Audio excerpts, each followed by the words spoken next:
Hello and welcome to the 7th of December edition of the 2019 TooFatLardies Advent Calendar.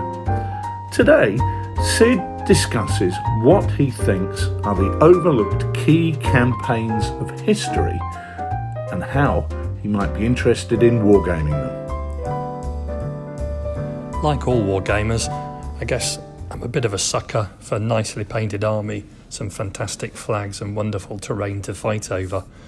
But if I was going to talk about pivotal moments in campaigns which I think are often overlooked or disregarded, I'd have to think about three things, and in particular three things which are really a focus of campaigning possibly before the 18th and 19th centuries.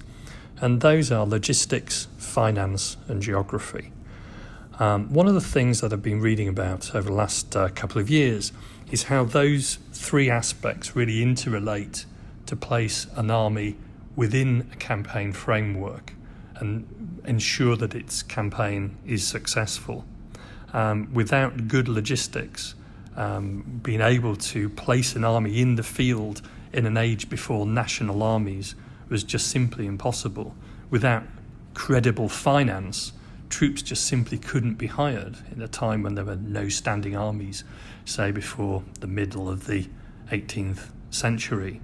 And geography, even more than just terrain, was really one of the metrics of a successful prosecution of a war. How quickly troops could be advanced, how they could move down rivers, how they could sail along coastlines to be able to exert pressure on the other belligerent which one's forces might be facing. And as an example of this, thinking about aspects which are overlooked in wargaming and campaigning, there's a couple of great books on Louis XIV's campaign against the Dutch in 1672. One's by a gentleman called Paul Sonnino, Louis XIV and the Origins of the Dutch War, and the other's by Karl Eckardt, The Failure of Louis XIV's Dutch War. And in both of those books, there's an examination not just of the military aspects of the logistics and the movements of the armies, but of the painstaking and painful diplomacy which was undertaken by French diplomats relating to the various patchwork of states which surround the Netherlands United Provinces, and how the negotiations proceeded to allow passage of troops through territory which was potentially hostile and at best neutral. And that's something which I think when we draw campaign maps and we move our armies through those various different pieces of terrain, looking for that engagement between the two forces that we can recreate on the tabletop, one thing which sometimes gets lost is what about the civilians in the areas that the troops are passing through?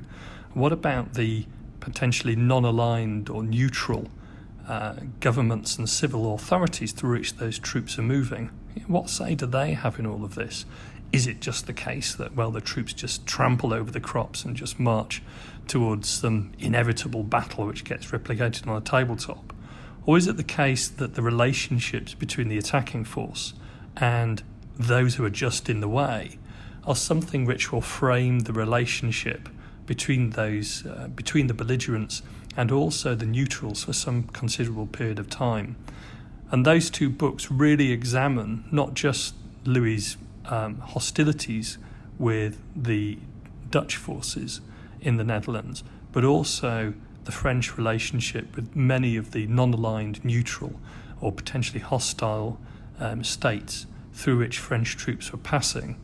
And the successful prosecution of the start of the Dutch War was thanks really to French diplomacy in allowing access for the French forces to be able to oppose the Dutch. And some of the failures of the later part of that war were when that diplomacy broke down. So as examples of things which are overlooked and disregarded in wargaming, aspects relating to diplomacy, finance, persuasion and logistics would be things that, even if they don't make a huge direct bearing on the tabletop battle, would probably always be in the background and of significance.